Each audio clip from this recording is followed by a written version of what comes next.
Welcome to भाई की पढ़ाई सब्सक्राइबर, और जिन्होंने नहीं किया वो कर दो।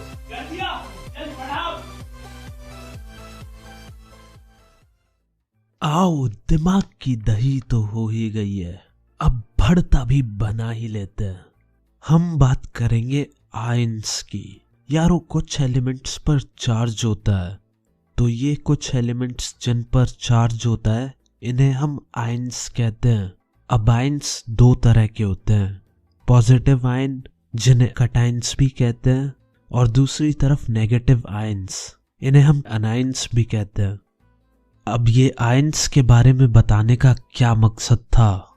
तो यारो, आयंस केमिकल फॉर्मूले लिखने में काम आते हैं, और केमिकल फॉर्मूले लिखने का दर्द सिर्फ वही इंसान समझ सकता है जिसने अपने बड़े भाई की केमिस्ट्री की प्रैक्टिकल फाइल बनाई हो। तो केमिकल फॉर्मूला बनाने के लिए कुछ रूल्स होते हैं, जैसे आयंस पर जो चार्ज होता है वो फॉर्मूले में बैलेंस होना चाहिए। समझने के लिए एक एग्जाम्पल ले लो। एक एलिमेंट है X, उस पर +3 का चार्ज है, और एक एलिमेंट है Y, उस पर -1 का चार्ज है। तो अब अगर हमें चार्ज बैलेंस करना है तो हमें Y के 3 आयंस लेने होंगे, जिससे +3 और -3 हो जाए और फॉर्मूला बैलेंस हो जाए। तो फॉर्मूला बनेगा XY3। तो इसके लिए तुम्हें सारे आयंस के चार्ज याद करने होंगे।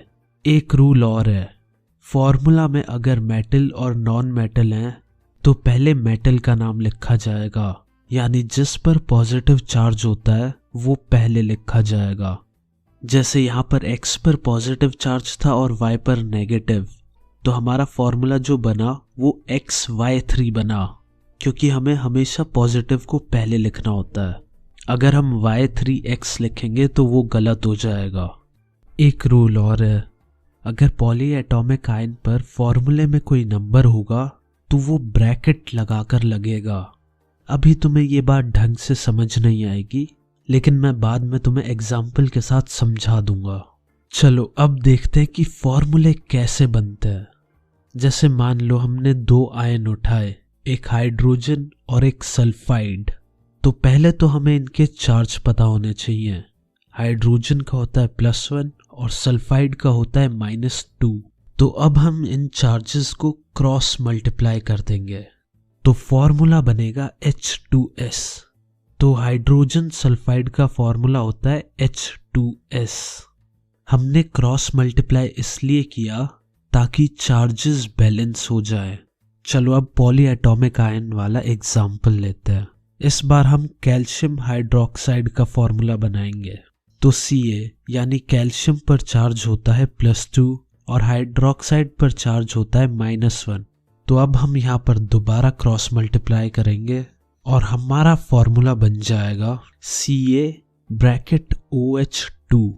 ब्रैकेट लगाना जरूरी है, वरना अगर हम बिना ब्रैकेट के CaOH2 लिखेंगे तो इसका मतलब ये हो जाएगा कि ऑक्सीजन पर 2 नहीं आया, और फिर अपना आंसर गलत हो जाएगा, क्योंकि 2 की मल्टीप्लाई पूरे OH से हुई है, ना कि सिर्फ H से।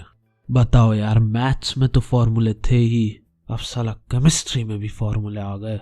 चलो अब बात करते हैं मॉलिक्यूलर मास की। जैसे एटॉमिक मास में एटम का मास निकालते हैं, वैसे ही मॉलिक्यूलर मास में मॉलिक्यूल का मास निकालते हैं। जैसे H2O का मॉलिक्यूलर मास 18 AMU होता है, क्योंकि हाइड्रोजन का होता है 1 AMU और ऑक्सीजन का 16 AMU। बस यही है और कुछ नहीं, और ये बात तो तुम्हें पहले से ही पता थी। चलो फाइनली अब हम पहुंच गए हैं लास्ट टॉपिक पर, जो है मोल कॉन्सेप्ट। इससे पक्का एक क्वेश्चन तो गारंटीड आएगा। 20 रुपए के गोलगप्पों की शर्त लगा सकता हूं मैं, तो ये अच्छे से समझना। तो भाई, जब तुम लोग 1 दर्जन केले लेने जाते हो तो दुकानदार तुम्हें 12 केले देता है, लेकिन अगर तुम उस ठेले वाले को कहोगे ए भाई 1 मोल केले देना, तो तब वो तुम्हें 6.022 × 10⁻23 केले पकड़ा देगा। अब इतने सारे केलों का तुम क्या करोगे वो मुझे नहीं पता, पर आशा करता हूं कि तुम्हें समझ आ गया होगा कि 1 मोल एक क्वांटिटी है और वो है 6.022 इंटू 10 की पावर 23 और इसको हम एवोगाड्रो नंबर भी कहते हैं, क्योंकि जब तुम अपने मोबाइल से ये नंबर डायल करोगे तो एक बुढ़ा जिसका नाम एवोगाड्रो है वो फोन उठाएगा। तो अगर तुम इसे कभी कॉल करो तो मेरी तरफ से राम राम दे देना। अब एक सवाल उठता है कि इस नंबर के बारे में क्या स्पेशल है जो हम इसके बारे में पढ़ रहे हैं। तो भैया जी बात ऐसी है कि अगर तुम किसी भी मॉलिक्यूल, आयन या एटम का 1 मोल ले लोगे तो उसका एटॉमिक मास या मॉलिक्यूलर मास तुम्हें ग्राम में मिल जाएगा। देखो एग्जाम्पल से समझो, एक कार्बन के एटम का मास होता है 12 AMU। तो अगर हम 1 मोल कार्बन के एटम लेंगे तो उनका मास होगा 12 ग्राम, यानी 6.022 इंटू 10 की पावर 23 कार्बन के एटम्स का मास होगा 12 ग्राम्स। और हाँ, किसी भी चीज के 1 मोल का जो मास होता है हम उसको उस चीज का मोलर मास कहते हैं, यानी कार्बन का मोलर मास हुआ 12 ग्राम्स। चलो अब तुम मुझे जल्दी से CO2 का मोलर मास बताओ।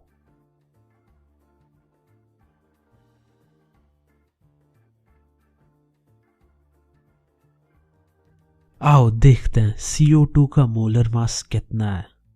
तो CO2 का मॉलिक्यूलर मास होता है 12 + 16 × 2, क्योंकि कार्बन का एटॉमिक मास होता है 12 AMU और ऑक्सीजन का होता है 16 AMU और ऑक्सीजन के 2 एटम है इसीलिए मल्टीप्लाइड बाय 2 हो जाएगा। तो यहां से CO2 का मॉलिक्यूलर मास आ गया 44 AMU, यानी CO2 के एक मॉलिक्यूल का मास होगा 44 AMU। और जैसा कि अभी हमने पढ़ा था मोलर मास में AMU की जगह बस ग्राम आ जाता है।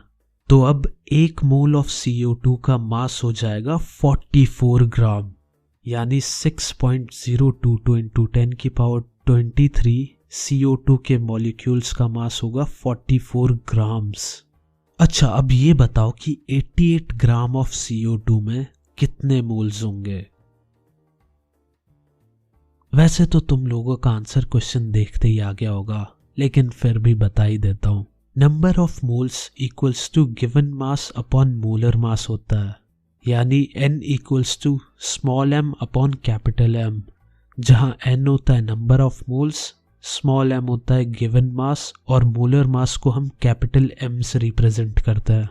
चलो अब जल्दी से आंसर बता दो।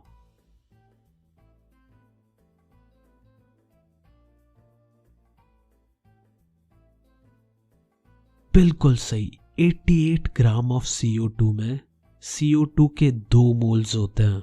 इजी है, सीधा फॉर्मूला यूज करो। गिवन मास है 88 ग्राम और अभी अभी हमने CO2 का मोलर मास तो निकाला ही था जो कि था 44 ग्राम। तो 88 डिवाइडेड बाय 44 इक्वल्स टू 2, यानी 88 ग्राम में CO2 के 2 मोल्स प्रेजेंट होते हैं। मान लो अगर मेरे पास 36 केले हैं तो ये बताओ कि मेरे पास कितने दर्जन केले हुए। अरे शाबाश, सभी बंदरों का आंसर 3 दर्जन आ गया होगा।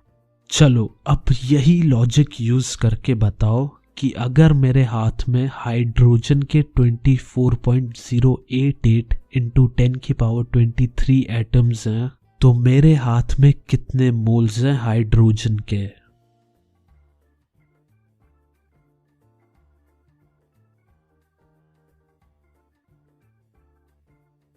बिल्कुल सही, 4 मोल्स हुए।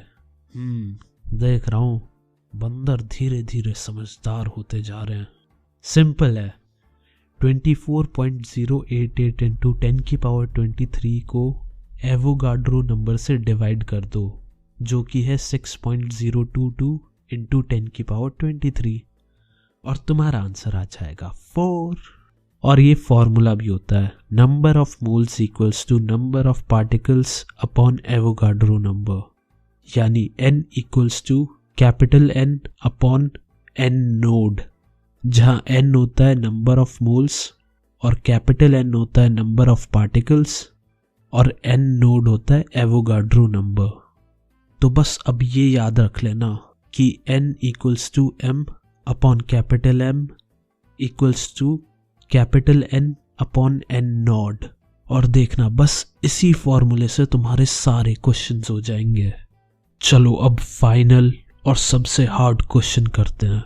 गोगी की जेब में 70 ग्राम नाइट्रोजन रखा है, तो ये बताओ कि उसकी जेब में नाइट्रोजन के कितने एटम्स हैं। अरे जल्दी से पेन उठा के कैलकुलेशन शुरू कर दो, आगे स्किप करने की तो सोचना भी मत। आंसर चाहिए मुझे।